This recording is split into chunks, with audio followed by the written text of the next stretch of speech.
গোলা জলে মানুষকে পার করে যাবে কোথায়? গাড়ি ঢুকবে না একটা মানুষের যদি বালি কেটে খনন করা যায়।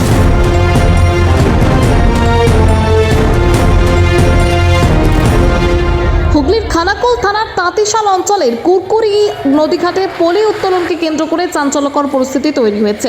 স্থানীয় বাসিন্দারা অভিযোগ করছেন, পলি তোলার নামে দিনের পর দিন এবং রাতের অন্ধকারে ট্রাকের পর ট্রাক বালি পাচার করা হচ্ছে। এই অভিযোগকে ঘিরে এলাকায় বিক্ষোভে ফেটে পড়েন গ্রামবাসীরা।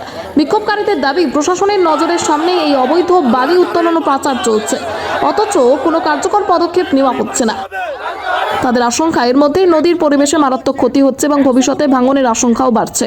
বিক্ষোভের জেরে কিছু সময়ের জন্য নদীতে উত্তেজনা ছড়িয়ে পড়ে এবং স্থানীয়দের একাংশ নদীর তীরে রাস্তা অবরোধ করে ট্রাকগুলিকে আটক করে রাখেন। পরে পরিস্থিতি সামাল দিতে ঘটনাস্থলে পৌঁছয় পুলিশ, পরিস্থিতি সামাল দেন। এখন প্রশ্ন উঠছে, পলি উত্তোলনের আড়ালে কি আদৌ অবৈধ বালি পাচার চলছে, নাকি এটি শুধুমাত্র স্থানীয়দের আশঙ্কা?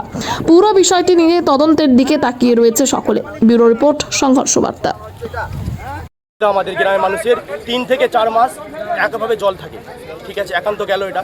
একটা মানুষ যদি রাত বিরেতে রোগ বিরেত হয়, এক গোলা জলে মানুষকে পার করে যাবে কোথায়? গাড়ি ঢুকবে না একটা মানুষের যদি বালি কেটে খনন করা এরকমভাবে, তো আমাদের গ্রামটা তো ধুয়ে চলে যাবে। আগে থেকে কাটা হচ্ছে, এখান থেকে কাটা হচ্ছে। যদি 100 ফুট করে গর্ত করা হয় 3 জায়গা থেকে, যদি 100 ফুট করে, তাহলে তো নদী তো মানে উদনা তো ধুয়ে চলে যাবে একবারে, তো নদী হয়ে যাবে, মাঝখান থেকে নদী হয়ে যাবে। তাহলে মানুষের তো পুরো অসুবিধা, একটা মানুষকে একটা গ্রামটা পুরো উচ্ছেদ হয়ে যাবে। এটা কি চাই সরকার? 5,000-7,000 ভোটার আমাদের উদনা গ্রামে, আশপাশে মিলিয়ে 30-40 হাজার ভোটার আছে। তো এত মানুষের অসুবিধা। আগের বারে বন্যা হলো ডিগ্রি থেকে ভেঙে কি হারে পরিস্থিতি হয়েছিল, এরকম করে যদি এটা হয় তাহলে তো অনেক ক্ষতি হবে আমাদের মানুষ। সামনে তো ভোট আসছে, বিভিন্ন দলের প্রার্থীরা তো প্রচার আসছে, তাদেরকে জানিস? প্রচারে কেউ এখন আসছিল, তাদেরকে জানানো হয় না, তারা বলে না, মানুষের একতা হয় না। এখন মানুষ একতা হয়েছে, মানুষ বলছে, এখন গোটা গ্রাম মানুষ একতা হয়েছে। এখন আমরা চাইছি আমাদের বালি কাট বন্ধ থাকবে, আমরা বালি কাটতে দেবো না। আমাদের ব্রিজ করে দিলে করে দিবে, বালি তুললে আমাদের গ্রাম নষ্ট, বালি তুলতে দেবো না। একটাই দাবি, বালি তুলতে দেবো না। কাদের মদতে হচ্ছে এটা বলে মনে হয়? কি কাদের মদতে হচ্ছে? বালি তোলা হচ্ছে কাদের মদতে বলতে দেখতে হবে, স্থানীয় কাদের কে কোথা থেকে কি করছে দেখতে হবে। গ্রামের প্রধান তারা বলছে অপরাধ করো, আমরা প্রধানকে অপরাধ করো, আমরা অপরাধ করছি। প্রধান বলেছে অপরাধ করতে। প্রধান সাহেব আসেনি, আমাদের বলে অপরাধ করে, এটা পার্টি, আমরা গ্রাম মানুষের করছি, আমরা কোনো পার্টি পলিটিক্স করতে যাইনি, আমরা এটা গ্রাম মানুষ করছি। আমরা গ্রামের আন্দোলন, কোনো পার্টি আমার নাম শেখ মোহাম্মদ ইমরান। আমাদের গ্রামের বালি উঠতে ক্ষতি হচ্ছে, গ্রাম ক্ষতি হচ্ছে, যার জন্য আমরা গোটা গ্রামের লোক একত্র হয়ে কাজ উঠেছি, আমরা বালি বন্ধ করে দিচ্ছি। আমরা আজ কি কাজ বন্ধ করে দিই? হ্যাঁ, কাজ বন্ধ করে দিচ্ছি আমরা।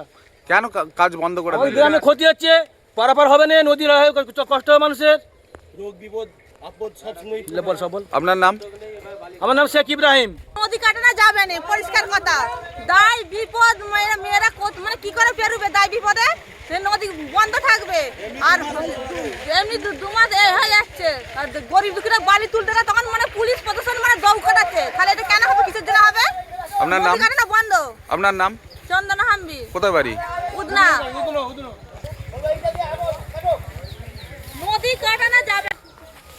কি বলবেন দাদা, কি নিয়ে আন্দোলন করছেন? আন্দোলন করছে আমাদের উদনের ক্ষয়ক্ষতি হবে, আমাদের দিয়ে রুগী ফুগি এলে পরে মারা যায়, কি করে নিয়ে যাবো? আমাদের চারদিকে নদীর মধ্যে ডিপ, আমরা ডিপের মধ্যে আছি, ঠিক আছে? আমাদের গেলে আমরা কিছু বেরোলে আমাদের রুগী মরে যাবে শাসন করতে, ওই জন্য আমরা বালি বন্ধ করে দিয়েছি। বালি বন্ধ করে দিয়েছি, এটা তো সরকারি স্কিমে কাজ হচ্ছে। সরকারি স্কিমে আমাদের একটা করুক, আমাদের একটা যাই হোক কিছু করে দিক, তাহলে সরকার তো মোটামুটি কাটতে পারে, কোনো অসুবিধা নেই। আমাদের একটা করে দিক, আমরা ফোল্ড করে দিক। হ্যাঁ, গ্রামের মধ্যে। আমার নাম শেখ তৈয়ব। ময়ূখ রেস্টুরেন্ট অ্যান্ড বারে আপনারা আসুন, নিরাশ হবেন না। এখানে বিভিন্ন ধরনের লিকার পাওয়া যায়। বার হুগলির হেলান তিলক চকে অবস্থিত। আপনারা সকলে অবশ্যই আসুন।